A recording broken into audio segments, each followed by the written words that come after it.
মেসিকে যখন জয়ের আনন্দে মেতে ওঠার কথা, ঠিক তখনই তিনি মনে করলেন এমন একজন মানুষকে যিনি আজ আর এই পৃথিবীতে নেই, কিন্তু মেসির হৃদয়ে আজও বেঁচে আছেন, ডিয়েগো মারাদোনা।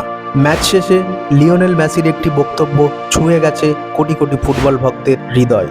মেসি বলেন, এই জয়টি ডিয়েগোর জন্য। আমি নিশ্চিত তিনি উপরে বসে এটা উপভোগ করছেন। এই দিনটা সবসময়ই তার কাছে খুব বিশেষ ছিল। আমি শুধু চাই তিনি যেভাবে ইচ্ছা সেভাবেই এই আনন্দ উদযাপন করুন। শুধু এতেই থামেননি মেসি, তিনি আরও বলেন, ডিয়েগোর যুগে বাঁচতে পেরেছি, এটাই আমাদের সৌভাগ্য। আমি কখনোই নিজের সঙ্গে তার তুলনা করতে চাইনি।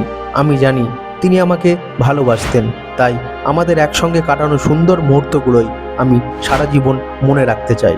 মেসির এই কথাগুলো প্রমাণ করে ফুটবলে যতই রেকর্ড ভাঙুক, যতই ট্রফি জিতুক, ম্যারাডোনার প্রতি মেসির শ্রদ্ধা আর ভালোবাসা কখনো বদলাবে না। ফুটবলের দুই কিংবদন্তি, একজন ইতিহাস লিখেছেন, আরেকজন সেই ইতিহাসকে সম্মান করে চলেছেন। আপনার কাছে মেসি আর ম্যারাডোনা ফুটবলের সবচেয়ে আবেগঘন সম্পর্কগুলোর একটি কিনা কমেন্টে অবশ্যই জানান। ধন্যবাদ। চ্যানেলে যদি নতুন হয়ে থাকেন তাহলে অবশ্যই সাবস্ক্রাইব করুন। আর হ্যাঁ, আপনার স্ক্রিনের সামনে যে ভিডিওটি ভেসে উঠছে সেখানে ক্লিক করুন। আপনার সঙ্গে ওখানেই দেখা হবে।